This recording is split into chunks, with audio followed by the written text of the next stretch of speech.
This is going to be a tough video to film because I am on day 2 of quitting nicotine and I can't focus on anything except for the fact that I really want to smoke something. Hey y'all, I am back and I have more of your Let's Not Meet stories that I'm really nervous to read today, and I'm going to hop right into this because I need some sort of a distraction.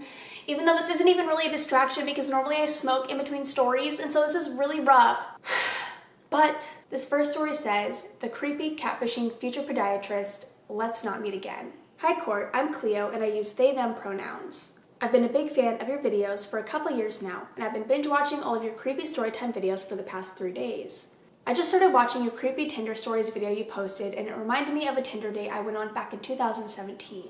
It's a bit of a long one, as I put in a lot of detail, perhaps some unnecessary ones, whoopsies, so please bear with me. I'm Australian and was living in a pretty gross suburb in Victoria. It wasn't a good situation by any means, and I was using Tinder to meet some new people and hopefully have a reprieve from my everyday life for a night or two. I matched with this one guy, let's call him Darcy. His pictures showed this beautiful Greek god-looking man. He had said he was 6'5" in his bio, loved a lot of the same things that I did, and had a good sense of humor from what I could see.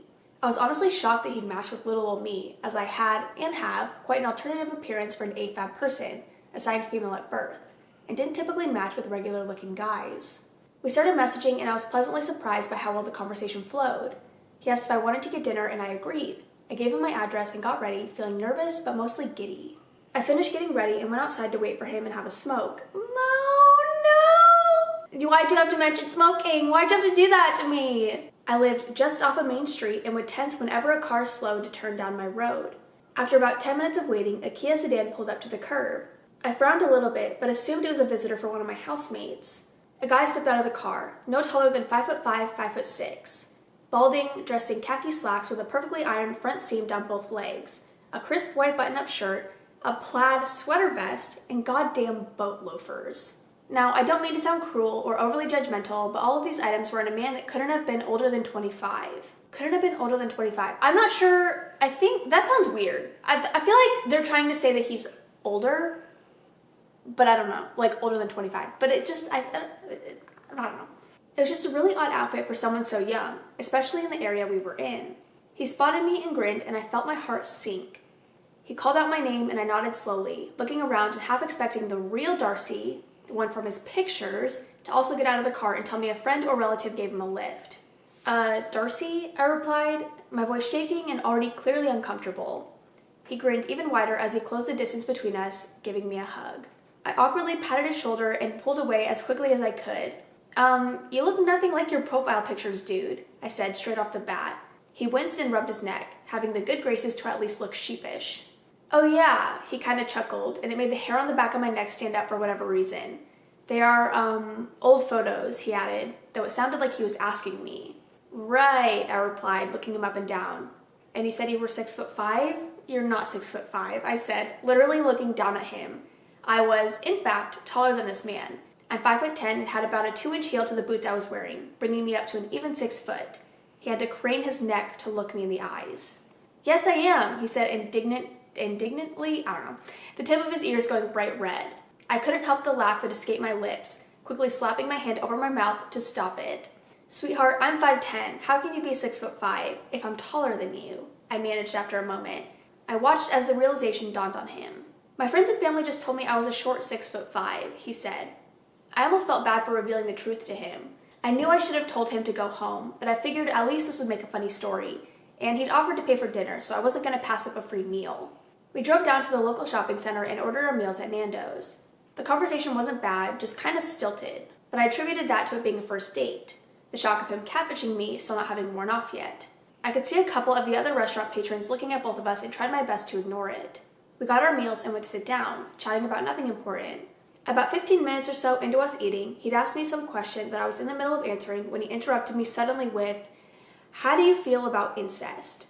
I nearly choked on the mouthful of food I was chewing, feeling dizzy all of a sudden.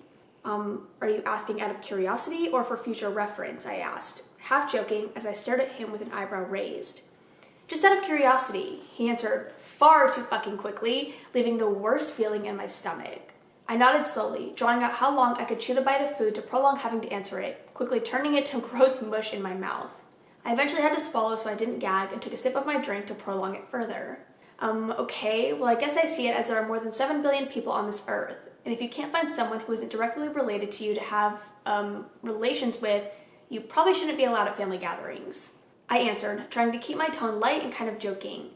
He didn't look very happy at my response, stabbing a couple of his chips a little too intensely with his fork.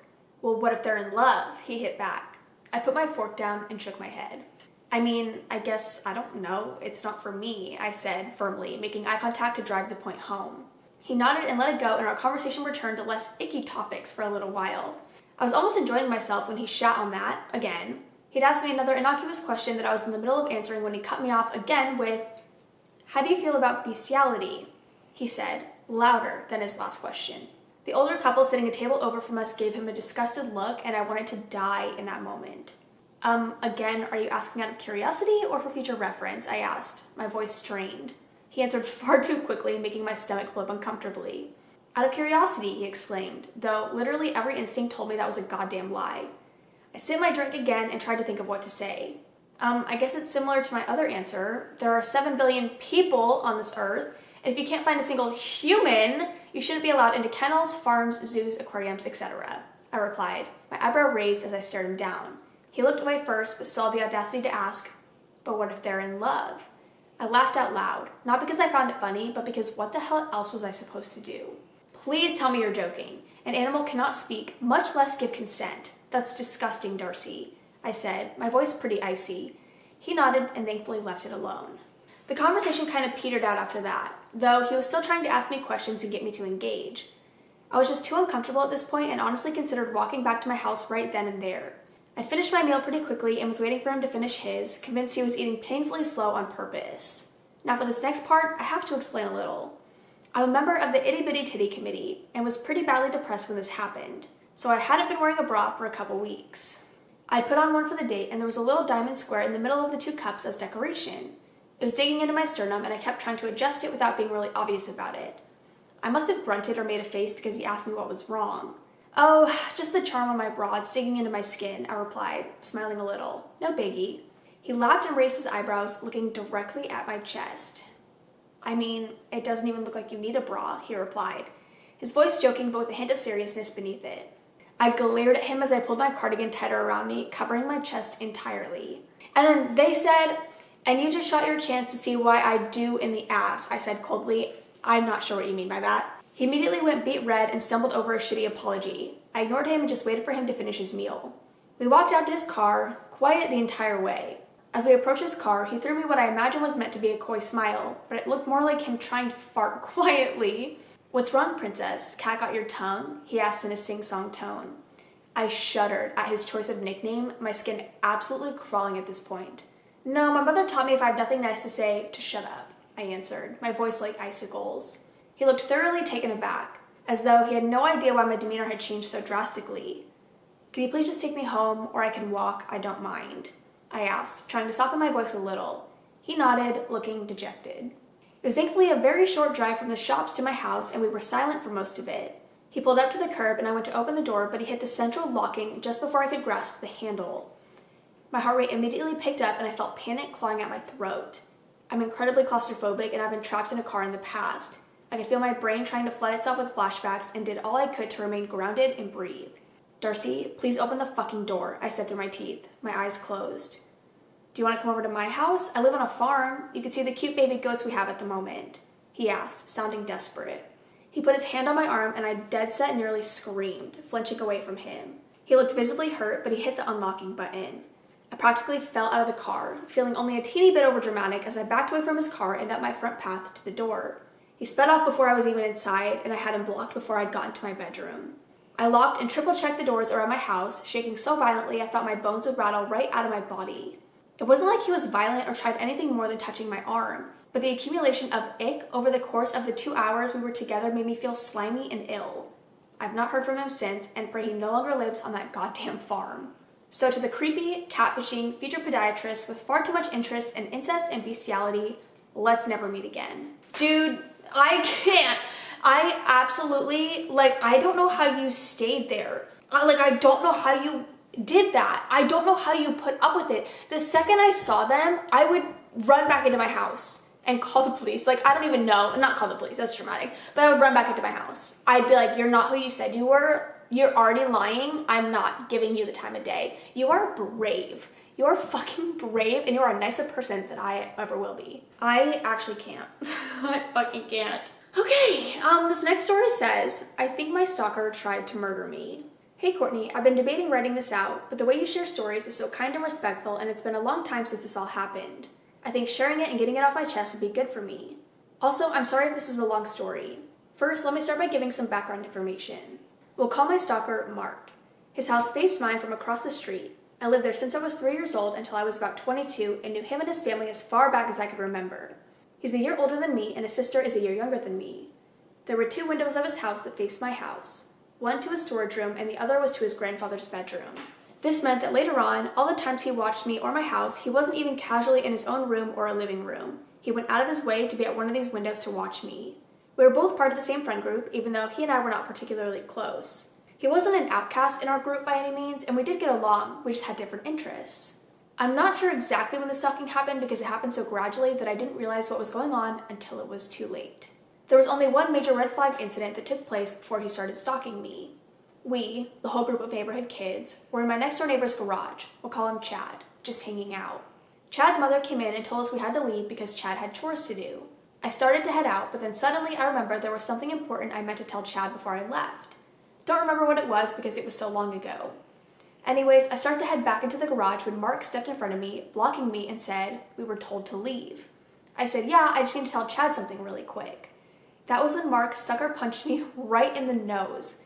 It was completely random and unprovoked. It dazed me for a moment, and when my senses came back, I grabbed my face and ran back to my house. I was crying and my nose was bleeding. None of my friends came to check on me, which was almost more hurtful than getting punched. Later, when my dad found out, he gave Mark a stern talking to about not hitting others, especially girls. Of course, I was very upset over the whole thing, but anytime I brought it up to my friends, they basically said I was making a big deal over it and to get over it. Great friends, I know. Over time, I just let it go, and as we got older, one by one, all of our friends moved away, until the only ones left were me and Mark. At this point, I had other groups of friends, but Mark didn't seem to have any friends. And even though I didn't really want him around, he would come over and I'd let him talk to me while I played video games. Over time, I began to notice that he would say some really weird stuff. Things like how he knew how to take someone out with a chokehold or how he wanted to start a secret group to take down the government. I didn't really take him seriously. Then one day he started talking about how he was going to murder me and how he would do it. He told me which windows would give him the best vantage point to snipe me or how he could make some sort of pit trap with spikes at the bottom and push me into it. I was starting to be freaked out by him, but what could I say or do? I tried to tell myself that he was just a weirdo. I'd known him my whole life. He'd always been kind of weird, so there's no way he was serious, right? Then he began texting me every time I would leave my house. "I saw you get in the car, where are you going? Can I come?" Or "You've been gone 3 hours and 42 minutes, where were you?" Or "You had so-and-so over, how come you never invite me over?" At this point, I was very frightened. I told my dad about it and he said to just be nice to him and not make him angry. I know that sounds awful, but I think my dad didn't understand how afraid I was. He understands that now that he knows I get nightmares about Mark years later. I would tell my other friends about it and they would ask why I don't just get a restraining order. Considering he lived across the street, I felt like that would only make him more mad and he could get to my house and hurt me a lot faster than police could come save me. So unfortunately, I felt I had no other choice than to continue putting up with him. This went on for 6 years. It even escalated where he would show up randomly if I was walking outside, and one time he got into the car with me and my dad without even asking. He also asked me to marry him, which I very gently but sternly declined. I could list so much more stuff that he did, but the incident that finally ended it happened after his grandfather passed away. He came over and was wearing a really baggy sweater and looked really depressed and teary-eyed. When I answered the door, I asked what was wrong and he told me his grandfather died. By this point, I was very hesitant to let him in and I was home alone. But I felt sorry for him, and being a soft-hearted idiot, I let him in. Like I said, he didn't have any other friends. Knowing his family, they all kind of ignored each other for the most part. I figured he had no one else to console him, and I did genuinely feel sorry for him. I knew he was close with his grandfather, and I told him how sorry I was. I sat in my recliner in the living room and expected him to sit in the other recliner like usual, but he didn't. He slowly pulled a knife out from his sweater's front pocket. I froze, suddenly very aware that the way my living room was set up, he was blocking all exits. He showed me the knife's handle that had several notches cut into it. He said, "Anytime someone in my family dies, I cut a notch into this knife. But with my grandfather gone, I feel like I have nothing left to live for. I've been thinking about just killing everyone and then myself. He must have seen the horrified look on my face. I really believed I was about to be stabbed, that I was going to be brutally murdered in my own home with no one around to save me. He looked at me and after a moment he smirked and said, "Don't worry, I'm not going to kill you." I then heard my garage door open and the sound of my dad's car pulling in. He was actually home early from work. Mark quickly left before my dad came in. I told my dad what happened and I think at that moment he really understood. He said to never let Mark in again and to keep the doors locked and call the police if he comes back. About an hour later, the police came and took Mark away. Fortunately, I could see all of his family outside, so I knew he hadn't hurt them. I found out later that he went home and completely shaved off his hair, beard, and eyebrows. He drew clown makeup on his face with Sharpies and was threatening to kill himself with the knife. The police took him to a mental institution. Not long after that, I moved to a different city to go to college, and my dad also moved out of that house. I broke off all contact with Mark. I know a lot of people would probably wonder why I didn't just call the police. All I can say is for the longest time, my own friends and family didn't take me seriously. I didn't think the police would be able to do much, and I was just absolutely terrified. I still have no idea what his intentions with me were that day, and I'm glad I didn't find out. I haven't seen Mark since, except in nightmares, and I hope to never see him again. Oh my god. Oh my god. Like, oh my god. What the fuck? What the fuck? I just spit saying what the fuck. But that is crazy and so scary. That is so scary. Rumble. Okay, and then this last story is actually, okay, so I read a story in one of my recent videos, and the person who submitted the story mentioned that her roommate matched with a serial killer on Tinder or something like that. I don't remember what it was exactly, but we have the story now, so this is that story. It says, "To the serial killer who matched with my roommate, let's not ever meet. Hey, I just watched the newest Let's Not Meet video and saw you read mine about the guy in the car who knew my schedule. In that story, I mentioned my roommate matched with a serial killer shortly before this, so here's that story. Before we get into it, here are some trigger warnings for anyone who doesn't want to read content that involves the following: murder, domestic violence, overdosing, mental health issues, stabbing, strangulation, and sexual assault." This story happens in 2016. My roommate at the time, still my bestie, and I would always joke that she would probably end up accidentally marrying a serial killer, just something that would happen to her because of the luck she has. I think she was around 19 at this time, if my memory serves correctly. She and I would match with random people on Tinder for the fun of it. We went to a small college with 3,800 students total, undergrad, graduate, and doctoral students. The college town was small. There was a lot going on this semester. Clowns running around. The foreign exchange students on campus were threatened to be killed by someone who lived in the small town, and a woman's car blew up. My roommate, we'll call her Allison, matched with this guy, we'll call Sam, who was 39. Mind you, she was 19. She was into older guys who had salt and pepper hair. That was Sam. I don't know if they messaged. I don't think they did. Not much anyway. She got a really sketchy vibe from him, lol, and didn't end up meeting him. Not too long after this, he was arrested for kidnapping, SA, and other crimes. At the time, the police didn't know the extent of how many victims he had. He was caught because his victim was able to break free and call the police. He told police he didn't plan to kill her and they were going to get married. He had been married previously and also had 3 children. This particular victim saw him like an older brother. Her name was never released due to the severity of the trauma she endured. Sorry, I don't know why I said it so weird. This news rocked the campus, having only been a few miles away. Over time, more names of victims came to light. One victim was strangled to death. No one really knows the reason for him taking her. He allegedly helped her change a flat tire before she was supposed to go meet her son for dinner.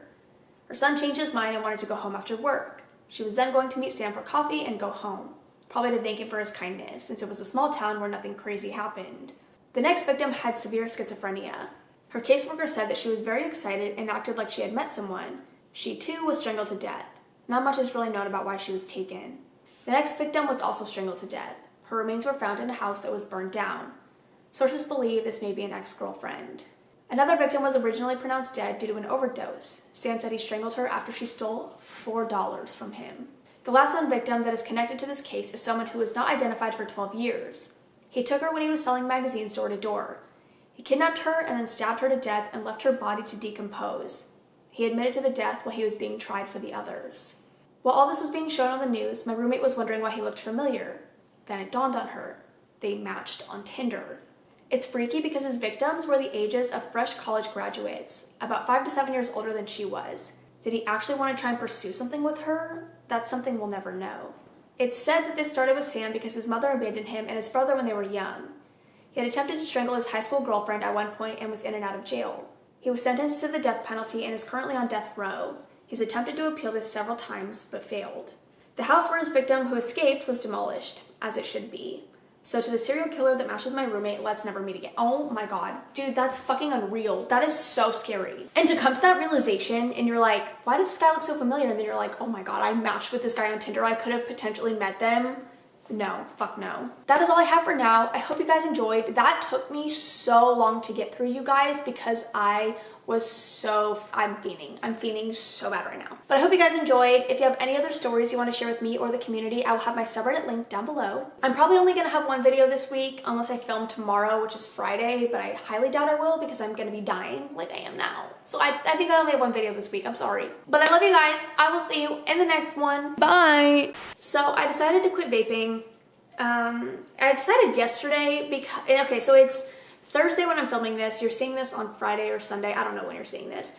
I decided yesterday, I hate the way smoking makes me feel, and it's just like, I feel out of breath. I feel like I can't breathe, and it's not even like fun to do it anymore. I don't even get a buzz. Like, that's the only fun part, is getting a buzz. And so I was like, I need to quit. Like, I just hate the way it makes me feel. I don't enjoy doing it anymore. And so yesterday I ordered nicotine patches. And they got here in the morning sometime. I ordered them and they came like the same day. So I got them around like 1, and it's currently 1:01, so it's been 24 hours exactly, like right now. And I need to switch my patch out because it stops working after 24 hours. But I don't know, I just hate it. I hate smoking. I feel so pathetic and I feel gross, and I hate how it's like such a huge part of my life. And so I want to quit really badly, but it's really hard. It's so fucking hard. I'm like, I can't do it, but I'm going to do it. I'm going to try my hardest. I haven't broken yet. I've been very close a couple times. I still have my vape. I know I need to just throw it away, but I just can't do that. Like no part of me can throw it away. I don't know why. So I still have it. It's in a drawer in my kitchen. I don't know what to do. It's so accessible, which is the hardest part. Like, I know I know I should throw it away, but I just can't do it. I don't know why. So I'll keep you guys updated on how it goes. Last time I tried to quit, it did not go well, but I also tried to quit cold turkey. At least this time I have the patches, I guess, but we'll see how it goes. I'll keep you guys updated, and I'll be like completely honest with you guys, because this is going to be a very hard journey. And if you want to quit with me, you're more than welcome to. Also, I went to the doctor and I did not get any updates. I have to see 2 specialists. 2 things came up in my labs, so I have to see 2 specialists about those. So I don't know what's wrong with me yet or why I'm so tired all the time. So I don't have any updates about that, but hopefully quitting nicotine will make me feel a little bit better. Hopefully. I'm on vitamin D now, so I started taking vitamin D on Wednesday, so yeah. But okay, I'm gonna go because I'm fucking dying. I need to take a nap or something. I need to just like sleep to pass time so that I don't have these cravings, because my cravings are unreal. But okay, I'm gonna go. I love you so much. See ya.